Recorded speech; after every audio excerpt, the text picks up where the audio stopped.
afternoon, everyone. Thank you for joining the Veterinarian's Role in Wildlife Rehabilitation with Dr. Julie Ponder. I'm Nicole Cass, the CE Program Manager for the MVMA, and I'm pleased to be your moderator today. I am happy to see that we have a lot of repeat Lunch and Learn attendees on today. As usual, please, if you have any questions, type them in the Q&A area.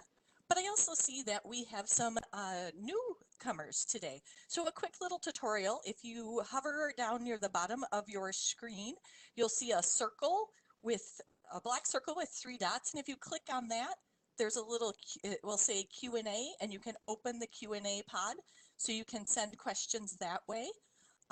If you want to remain anonymous, you can actually send me a private chat. So they'll also be down there on the bottom with the blue circle with the talk bubble. You can click on that and please send it to host. You won't see my name pop up there, but it will be host, and you can send me a message privately. So at this time, I would like to introduce Dr. Julie Ponder, who is the Executive Director of the Raptor Center at the University of Minnesota's College of Veterinary Medicine. In addition to being a veterinarian, she has a degree in public health. Dr. Ponder brings a strong background in clinical medicine and surgery to her work in wildlife rehabilitation, conservation, and research. Her focus areas include the wildlife health component of the ecosystem health, raptors as sentinels for infectious disease and environmental contaminants, and identifying emergent issues related to raptor health in populations. I'd like to turn it over to Dr. Ponder. Thanks, Nicole. Welcome, everybody. Appreciate you all coming, and wow, what an introduction. I probably should have rewritten that or something. So I am trying to get my screen up here. And Nicole, confirming that I am doing things. Yes, we can Actually, see I think moving it you around. got, okay. And okay. Okay. There we go. There we go. Well, again, welcome, and thank you all very much for spending your lunchtime with me and with us. This is a talk that we're doing and setting the stage at the end of February at the MVMA conference. We will be doing a whole day on the veterinarian and wildlife rehabilitation. While my talk today is concepts, because of my background, most of my examples will be involved with raptors and birds because that is what I do. But do know that one, the concepts are much bigger than just birds, and the other issue is that on the MVMA conference, the annual conference, we are partnering with the Wildlife Rehabilitation Center to have a very holistic approach. So with that, I'll get started. What the topics I'm going to touch on today include kind of the goals for wildlife rehabilitation, what it is, the regulatory oversight, and then moving quickly into the veterinarian's role, where we fit into the work here, the sector, the space, as well as moving on to decision making and how we can contribute to getting really good outcomes for these animals that are entrusted into our care. So first and foremost is the definition of what is wildlife rehabilitation. This quote comes from the National Wildlife Rehabilitators Association, and it says the treatment and temporary care of injured, diseased, and displaced indigenous animals, and the subsequent release of healthy animals to appropriate habitats in the wild. U.S. Fish and Wildlife also has a definition, and they say that they only cover birds, but migratory bird rehabilitation is the practice of caring for sick, injured, or orphaned migratory birds with the goal of releasing them back to the wild. So that's an agency definition, and you notice there's a consistency here, and that is release back to the wild is the ultimate goal. So actually, I want to take a minute and ask you, why do we do wildlife rehabilitation? And Nicole, I am not seeing the chat, so you may have to. Yep, that's why Yep, I know. It's hard when you're in full screen mode. So please, if you do have a response to Dr. Ponder's question, type it in the Q&A area, or you can put it in the chat to me personally under host. So we'll give everybody just a second. Julie, could you repeat the question for everybody? The question is, why do we do wildlife rehabilitation? I mean, what is our motivation for doing this work, whether as wildlife rehabilitators or as veterinarians?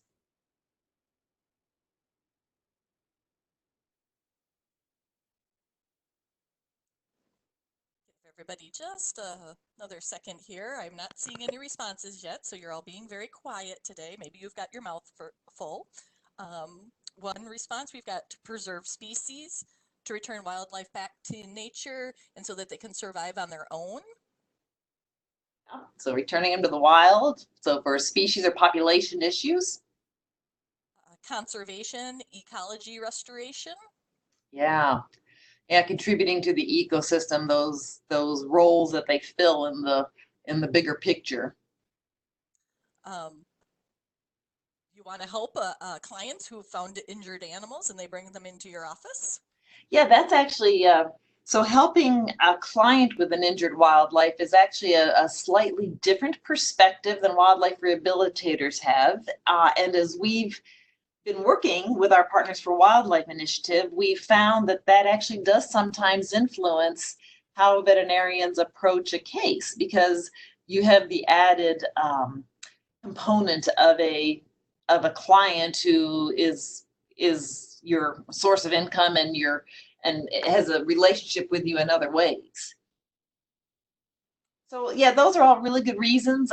It's treatment, compassion. Sometimes people will share that they are interested in correcting, most of these animals are injured at the intersection of humans and wildlife, and so it's kind of correcting that piece of human damage.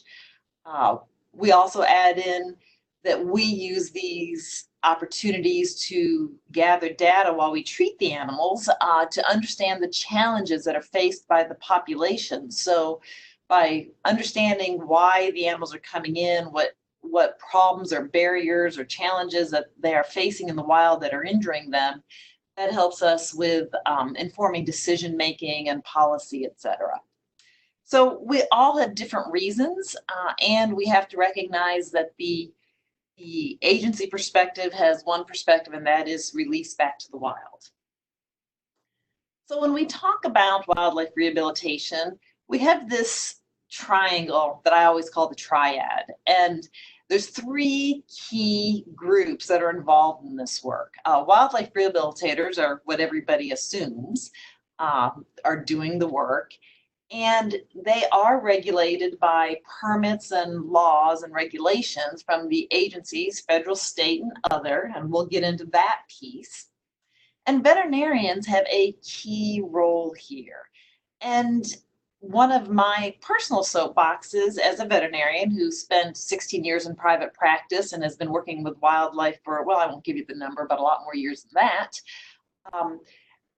The veterinary community often is unaware of their role, what they are actually contributing, and where there's not necessarily accountability, but where the agencies and others are looking to them for their professional opinion. So one of the reasons why I like to talk to veterinarians is to help clarify that piece. So legally, there are a lot of permits that cover regulatory pieces that cover wildlife rehabilitation. This particular slide was focused on birds. U.S. Fish and Wildlife does oversee the permits or issue the federal permits for migratory bird rehabilitation under Title 50 of the Code of Federal Regulations if you want something to put you to sleep at night. But there are also state permits. Each state has a slightly different permitting process, so we have 50 different ones. But Minnesota does permit both bird and mammal rehabilitation. So we have the feds that only do birds, the states that do birds and mammals. In some places, these regulatory authority issues extend down to the county or very regional areas. It's really important to know as you're going beyond states that the state regulations can be more restrictive, but not less restrictive than the feds. So we have this multiple level of information governing what we do. Also worth knowing that it's not just wildlife rehabilitation permits. There's also permits for keeping raptors or birds or wildlife, indigenous wildlife in captivity for education, for falconry, for display, for breeding. All of these activities are fairly heavily regulated. And so we often, and I have a bunch of different slides that reflect this, we often talk about the permit maze because it seems like it should be easy, but there are so many different laws and regulations that influence our work with wildlife. And it's not really it's not easy to navigate at times. So the feds do the Migratory Bird Treaty Act, oversees migratory birds. There's the Bald and Golden Eagle Protection Act for those of us working with eagles.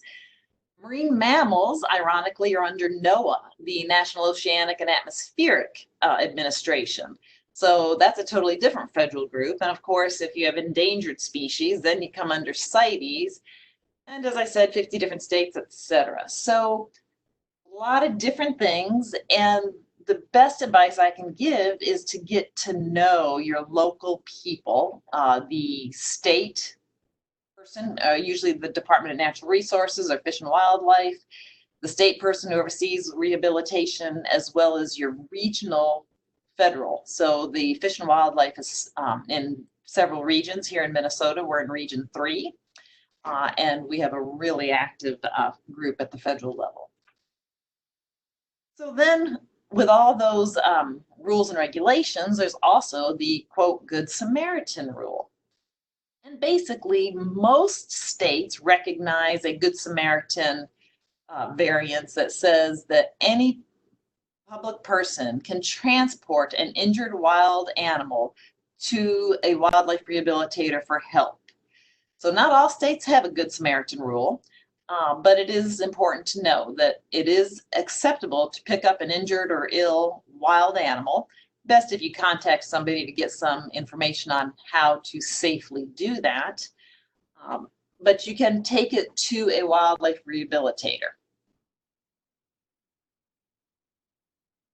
Now here's where we as veterinarians start getting involved, because under the permits, and in this situation it's both state and federal permits, under the permits, in order to have a wildlife rehabilitation permit, you have to have a veterinarian of record or a veterinarian who agrees to participate in the wildlife rehabilitation process and commits to the medical care for the birds.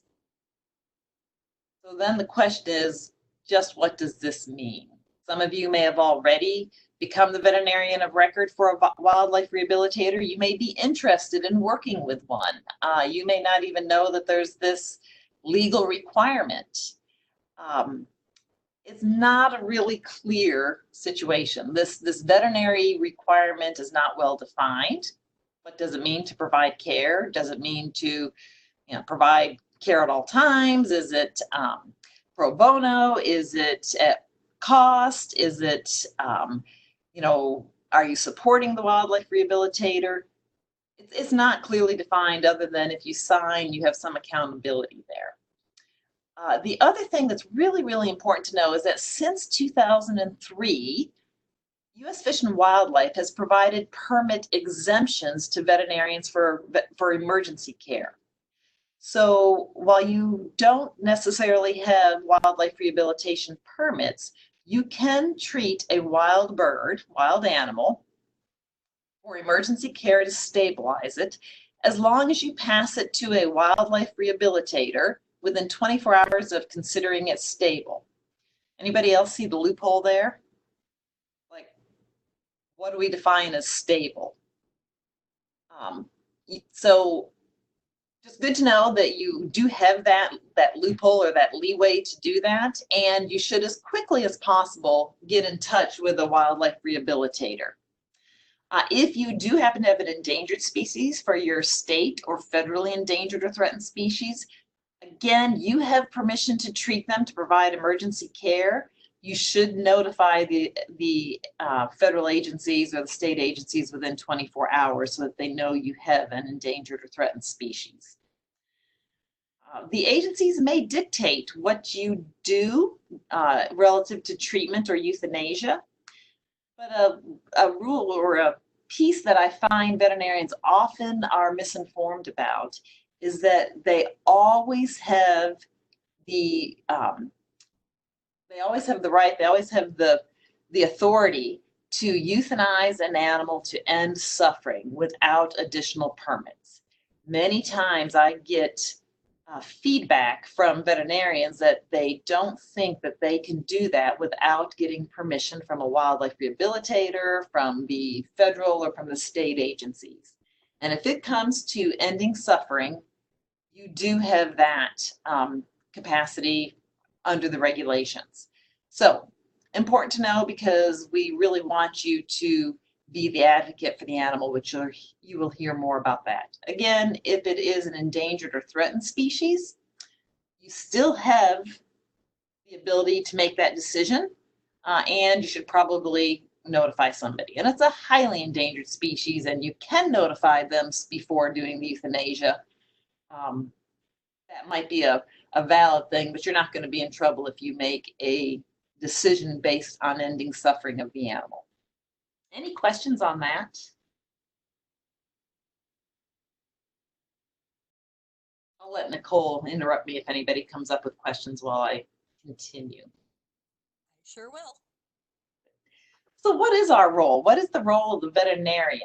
Well, first and foremost, provision or recommendation of treatment. That's a key component of the work we do in rehabilitation.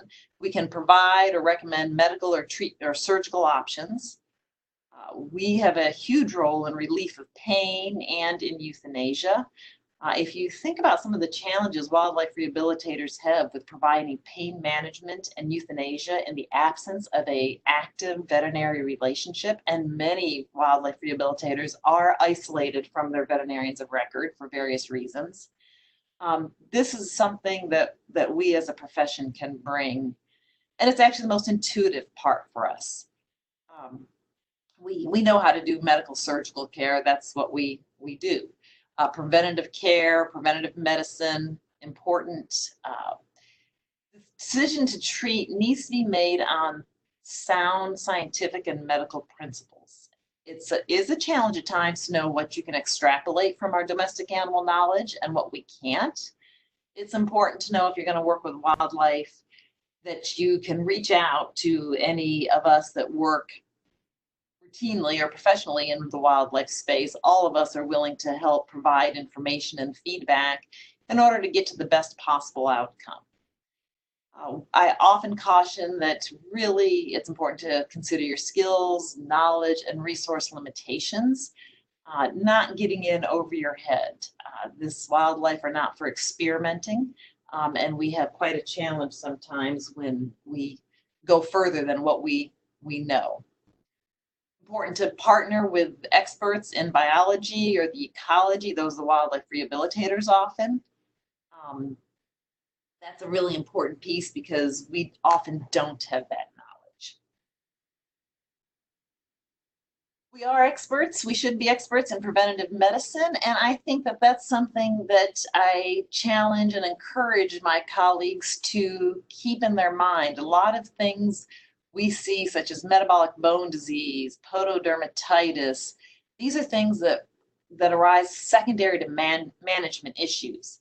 We may not understand the management, we may not know the husbandry, but we can see things and ask the question, is this problem because of how the bird's being handled, and can we help you figure out a way to improve the situation for the animal?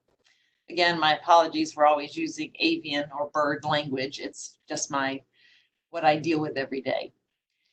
The rehabilitator is primarily accountable for management. The veterinarian, I feel, is responsible for prevention of disease where possible, and also for the relief of suffering. The interesting thing is that in talking with the agency personnel at state and federal levels, they are often not very clear on whose role is what. I've had agents, federal agency personnel tell me that the veterinarian shouldn't be diagnosing or treatment. That is the wildlife rehabilitator's role.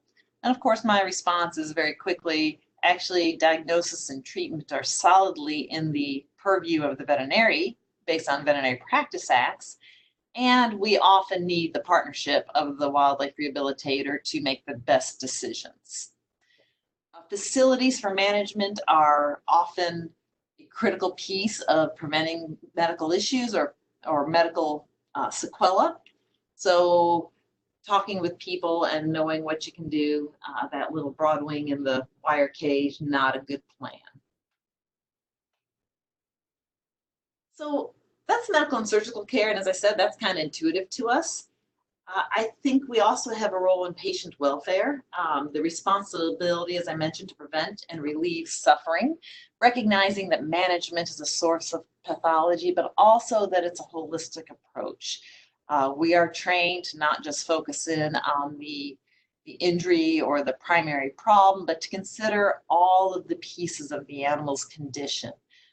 Its nutrition, the environment in which it's living in, physical health, its behavior, and its mental status, those affective pieces of the animal's world. We can help have that discussion because, again, that's part of our professional training. I also like to challenge my colleagues in being patient advocates. Aside from the rehabilitators and the regulatory bodies, the public, the media, often become involved in these wildlife cases, and the pressure from external stakeholders can be very heavy. They're brought to bear and emotions run high, and oftentimes this makes it challenging for the wildlife rehabilitators to truly provide objective decisions based on what's best for the animal. And I truly believe that the vet is often in the best position to be the advocate for the patient, for the animal, to make decisions based on the animal's welfare, sound medical judgment, and the animal's perspective. Again, it's just amazing how the media, social media, the public gets involved in these cases and the stories that come out. And so, for instance, that picture in the lower right of the gentleman who has this connection with the owl, and he's in the media as having this huge ability to connect with the owl. And I can tell you that that owl is not voluntarily just having a mind meld with this person. This is a stressed owl. So we have that knowledge, we have that ability to advocate for the animals and to help get to the best outcomes. And we also have backgrounds in disease risk and management. Again, training we have that the others at the table do not bring to the table. So we need to be thinking about zoonotic diseases, emerging diseases, disease translocations when we're moving animals around, risks to population. These are issues that we at least know to ask the question, and we should ask the question. If you have not seen Tracy McNamara's TED Talk on West Nile virus and the role of veterinarians in identifying the emergence of West Nile virus back in the early 2000s, that's a good TED Talk to watch in your spare time. So that kind of covers what I consider the components of the veterinarian's role. The next step is to talk about how we go about decision making to get to good outcomes. But I do want to take a minute and just make sure that there's no questions on what I've covered to this point. Yes, we did have a question, or could you repeat? I apologize. I was trying to take attendance, so I didn't. Nope, that's okay. Wasn't listening. If a veterinarian does euthanize an endangered species of an animal, who do they need to contact, or do they need to contact somebody before they? Yes, absolutely. So important to know that endangered species can be listed in the Federal Endangered Species Act or list, or at the state level. So one of the things we're asking is, where is it listed? Who's determined that it's an endangered or threatened species? In general, I would start with your DNR, whoever is at the state level, who is overseeing wildlife rehabilitation. And then if it's a migratory bird, I would contact the Fish and Wildlife Regional division that covers the state. So again, in Minnesota, that's Region 3, located here in the cities in Bloomington. Finding your local wildlife rehabilitator, they may be, you don't have to inform them, however, they may be able to help you navigate that also. And again, the vets that we have here at the university, at the Wildlife Rehabilitation Center, we're always willing to help work through that process. Other questions? Not right now. Okay. So the next piece we're going to talk about is decision making, because this is where I think that veterinarians have a huge role to play that is understated. The agencies are relying, their reason for having this requirement that there is a veterinarian of record is because they are relying on the veterinarian's training. And oftentimes they are relying on the veterinarian's word or the veterinarian's input, and the veterinarian doesn't even realize that they are having input or should be having input in the situation. I've had many veterinarians that come to me and say, well, the wildlife rehabilitator, I'm just doing what they asked me to do. They asked me to treat this, to do this, and I'm just responding to them. And I encourage you to bring your science, to bring your medicine, to bring your professional expertise into this decision-making process. So, getting to good outcomes.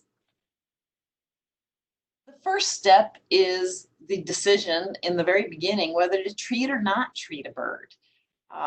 As I mentioned early, the primary goal is the release of a wild, healthy animal back to the wild, into his or her natural environment, its natural environment. And so in order for that to happen, they have to be able to have a good prognosis for complete recovery from injuries, capacity for return to normal function in the bird world, to normal flight, the ability to find and acquire food, and the presence of what we call species typical behavior. They have to be mentally appropriate.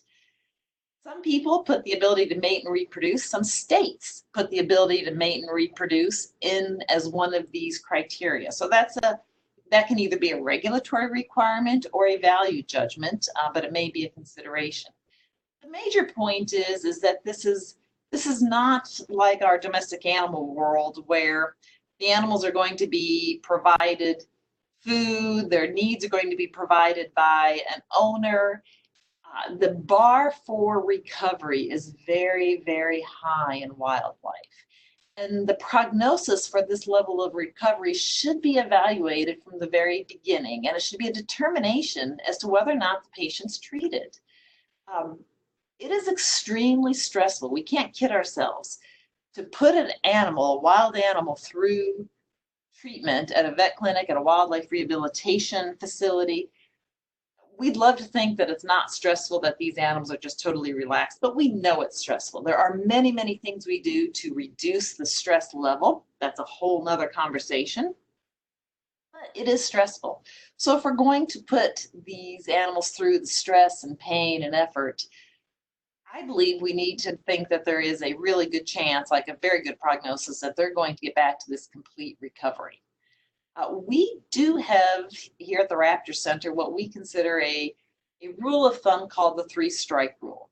And basically this recognizes that the more significant issues an animal faces, the less likely they will to get all the way back to full recovery.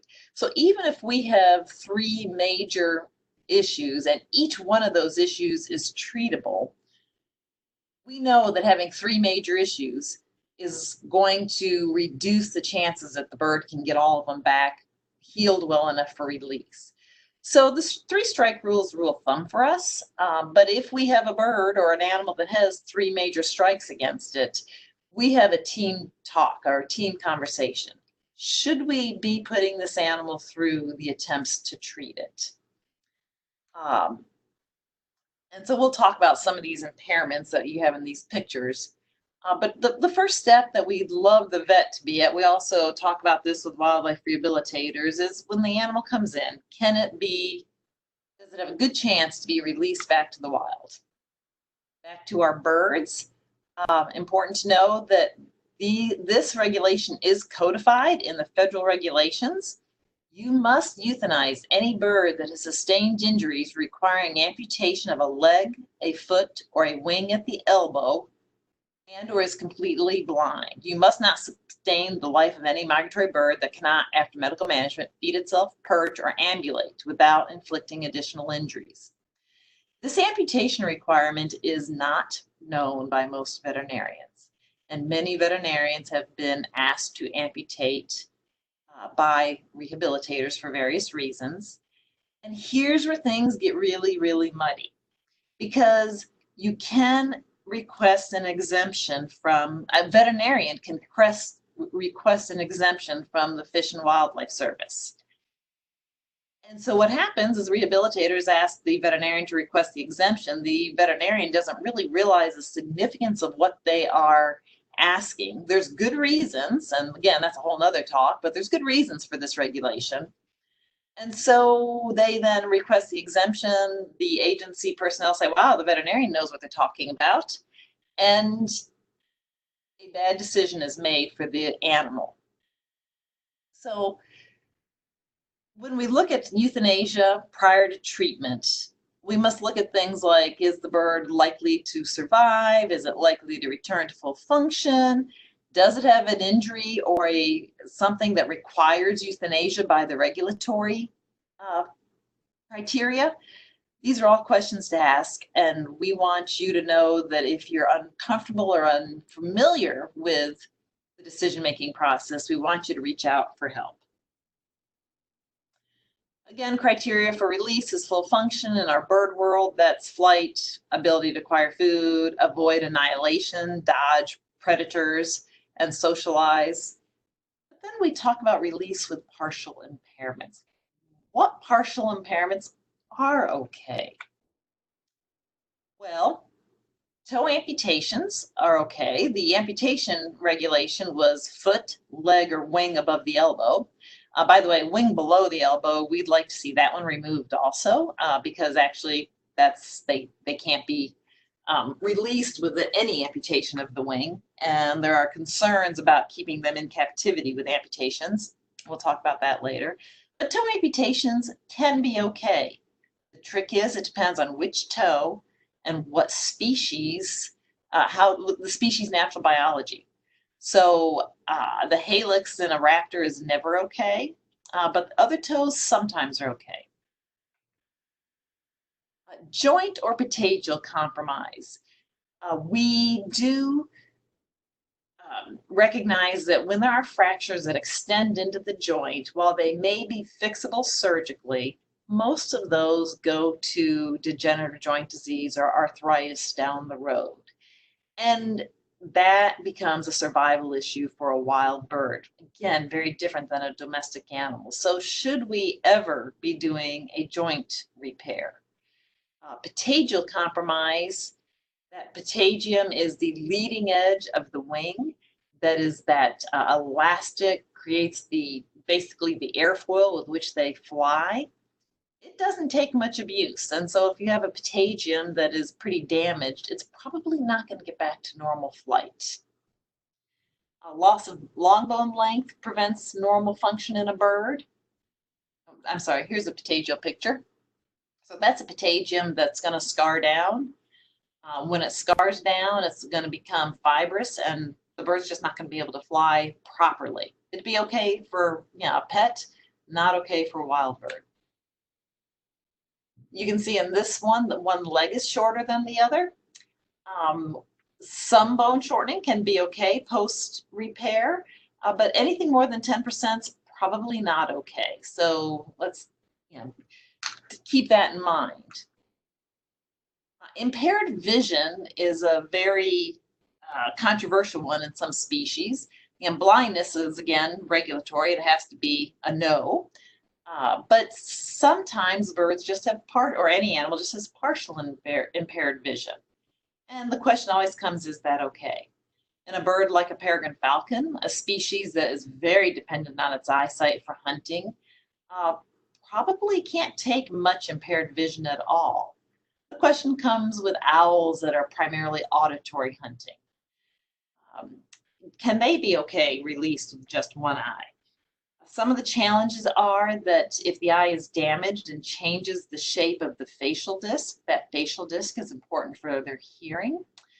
But more importantly, one of the things that we've looked at in our records over 40 some odd years is that even owls that have that come in with partial chronic eyesight loss in one eye, even if they're in good condition and able to hunt, it's quite often that their injury is on the ipsilateral or same side as the reduced vision.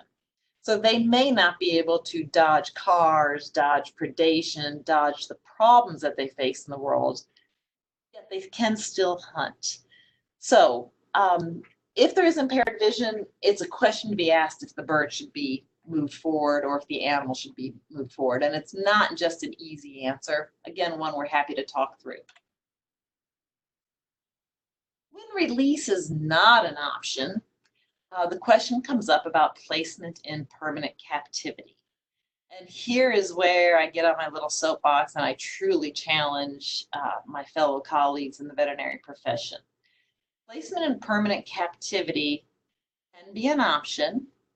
And that little arrow, I know that the form is probably very difficult to see, but the arrow is pointing to sections 5 and 6 of the form that is required to move a bird from rehab permit to a permanent permit for display or education.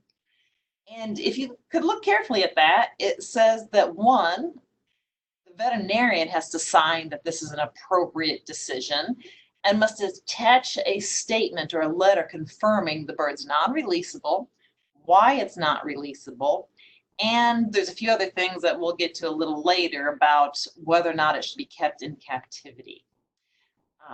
Is this bird appropriate for placement? So this is where often the situation happens that the wildlife rehabilitator comes to a general practitioner veterinarian, puts the form in front of him and says, this bird can't be released. I know because I have been working with it for months and I'm just totally emotionally involved. That's a little opinion piece there, but they get emotionally involved and they say, I know this bird will be perfect for education outreach. Just sign here. And what you're doing is actually signing something that the agency personnel are then saying that you know what you're talking about and you believe this bird is going to be perfect. Can be a very challenging situation. To place a bird in permanent captivity, it has to have a role or a function. It has to be an education animal. It has to be an ambassador. You need to consider the species. Is this a good species for this role? Recently, I was asked about placing a harrier into education, into permanent captivity. Not a good species. I went ahead and did checked the online, what's called the ZIM system, and asked how many harriers around the world are kept in captivity in zoos. And the number around the world was 4, with only 2 of them in the United States. Well, that's not a perfect answer. That's a pretty good indication that this is not a species that does well in captivity, because if it does, somebody would be keeping it in a zoo.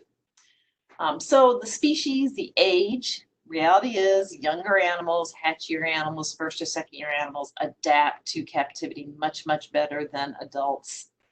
And lifespan, what is the lifespan? This bird is in a raptor situation. This bird, an eagle, may work for an education program for 40 years. What are the injuries it has? What are the problems it has? And how are they going to affect its ability to cope in its environment for 20, 30, 40 years? All of these animals, by virtue of the fact that they can't be released to the wild, they have special needs. They have either imbalance or physical conditions, chronic pain. What are the reasons they're being kept, and how do those injuries or illnesses impact, again, their ability to cope? And then the final piece is that this is not an impulse purchase or an impulse acquisition. All too often, birds or wildlife, they want to be placed in captivity because people don't want to euthanize them, not because there's a need for the animal or this is the right animal. So one thing the Raptor Center did was actually create some forms prior to placement for either the institution placing a bird or the institution acquiring a bird. And we work through with people to get to that end point. Should this animal be placed? Not can it be placed, but should it be placed? We go through physical, is the injury healed? Are there any future complications, any predispositions? Of course, this particular form is about raptors, so we worry about bumblefoot, but what are the physical issues and how do they influence the bird's ability to cope? The affective is that mental or behavior. I want to have a typo in this, sorry. But, do they have the right behavioral approach or the ability to adapt to being around humans? Can they be managed? Do they have species appropriate placement? And then environment. Is there an appropriate placement available? Are the permits in place? Do they have the resources, knowledge, and training to care for this animal? Access to veterinary services, housing. One thing that I do bring forward from my 20 some odd years of experience is that even if the perfect curator is in place to manage the bird, if you have a special needs bird and the perfect person is in place today to manage that bird, very, very few of these wild animals have the same handler or curator their whole time in captivity. And so it's not just now, but it's the future. Again, that placement letter by the veterinarian. This is really important. Fish and Wildlife, this one I have up here is a new letter that they have just actually refined to try and raise the awareness of veterinarians about what they are signing. So you have to write this letter, and they ask you as part of the statement of condition, the veterinarian statement of condition, to answer questions about this bird. Why is the bird non-releasable? Why is it suitable for life in captivity? Verification that it does not fall into the required euthanasia criteria. And if it does, an explanation of how the bird is not expected to experience the injuries or ailments that typically occur with these injuries. So those criteria in place because we know that those injuries lead to problems. So if you're saying that the animal is not going to have those problems, why are you saying that? It's also very interesting, and I didn't even know this in all the years I've done this, that when we sign these letters of condition, it also says that we're committing to providing care for the rest of the bird's life. I can tell you that that is an accountability that is not held, but it's important to know that that is in the regulations, that if we say this bird should be kept in captivity and has an exemption to the rules, we as veterinarians are committing to providing for their care. We also recommend a current physical exam. If you haven't seen the animal for 4 months, see that animal before you write that letter and get current radiographs. Again, we know that a lot of times the original fracture may have healed, but if you look at this radiograph, you can see that the right elbow is bright sclerotic. This is a bird that several months down the road started developing arthritis in the elbow after we thought it was probably ready to heal, ready to release. But we went and we did radiographs because it wasn't flying quite perfectly, and we saw that that elbow had just degenerated. So again, we often talk about, not can this animal be placed or should the animal be placed? And we have this little flow of whether or not the thought process, is it physically okay? Yes, okay, then is it emotionally okay or mentally able to adapt? Yes, okay. Is there a place for the bird or the animal? Yes. Then maybe the animal should be placed in permanent placement. But if at any point in that the answer comes out no, we as veterinarians need to advocate for the bird's welfare, and we should go to humane euthanasia. Remembering that humane euthanasia, the gift of euthanasia, is an act of ethics and compassion. We all take this oath. In 2010, welfare was added, the protection of animal welfare was added to that oath. It reflects changes in our profession as well as societal views regarding the importance of animal welfare and how we should care for these animals that have been entrusted to us. Euthanasia is not a failure, it is an act of ethics and compassion, and it's one that we can contribute immensely to helping these animals get to a good outcome when it's appropriate. Again, I'm going to reiterate that euthanasia to end suffering may be done without any permits. You always have that right to do that. Requesting permission is okay, but not necessary. In a world of passion and emotions, and wildlife rehabilitation is truly a world of passions and emotions. We play a unique role. And I really encourage us as a profession to understand the magnitude of our responsibility, the implications of our decisions, and our ability to influence outcomes for the best. And so with that, I've left a little bit of time for questions, and I appreciate your time. So we have a question. As we all know, Minnesota is a big state. So veterinarians might not have access to someone at the Raptor Center or the Wildlife Rehab Center.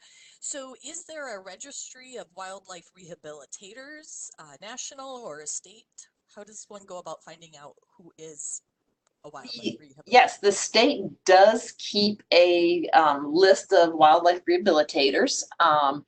And so the state DNR, the non-game division, has that. Even if you're not in the cities and can't access us, both the Wildlife Rehabilitation Center and the Raptor Center work with very large networks across the state and actually across multiple states. So you're welcome to contact us and we can help. If you can't find a local wildlife rehabilitator online, you can contact us. National Wildlife Rehabilitators Association, the NWRA, is a national organization that maintains, it's a membership-based group for wildlife rehabilitators, but their website is also a place to go look for wildlife rehabilitators. So National Wildlife Rehabilitators Association, I think it's nwrawildlife.org, and they have lists there too. Great. Another question, and you may have said this, but you know, we sometimes forget as soon as you say it. Where would we go about finding the forms for rehabilitation placement? Great question. So technically, the wildlife rehabilitator should be bringing the form to you when they want you to sign it. The forms are online for the Fish and Wildlife. If you look up U.S. Fish and Wildlife Service Migratory Bird Rehabilitation, you'll get the forms. The guidance, the veterinary statement of condition, that letter Fish and Wildlife has just started sending out in the past year, and again, it should be delivered to you with the wildlife by the wildlife rehabilitator with the forms you need to sign, because the Fish and Wildlife would really like you to actually fill out that statement in detail as opposed to just signing your, checking boxes and signing your name. And again, contacting us, I'd be happy to answer those questions and provide that guidance. Are there any other questions?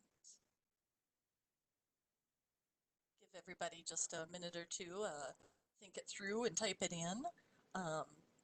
But I do want to thank Dr. Ponder for her time today, and thank all of you who have joined us, taking time out of your busy day. I know it's hard to sometimes step away from work and enjoy one of these lunch and learns. We will be having another lunch and learn next week on Tuesday, talking about triaging wildlife. So if you'd like to continue with this theme, you can do so next week. I will provide a link in the email that I sent out regarding evaluation, so you can register for that one if you haven't already. Also, as Dr. Ponder mentioned at the beginning of the session, representatives from both the TRC and the Wildlife Rehab Center are going to be putting on, they have a whole track at the annual meeting on Thursday, the 20th of February. So if you haven't already registered for the annual meeting and you want to learn more, if you're able to get away for the clinic, even if for one day, please join us on Thursday. But of course, we'd love to see you Thursday, Friday, and Saturday.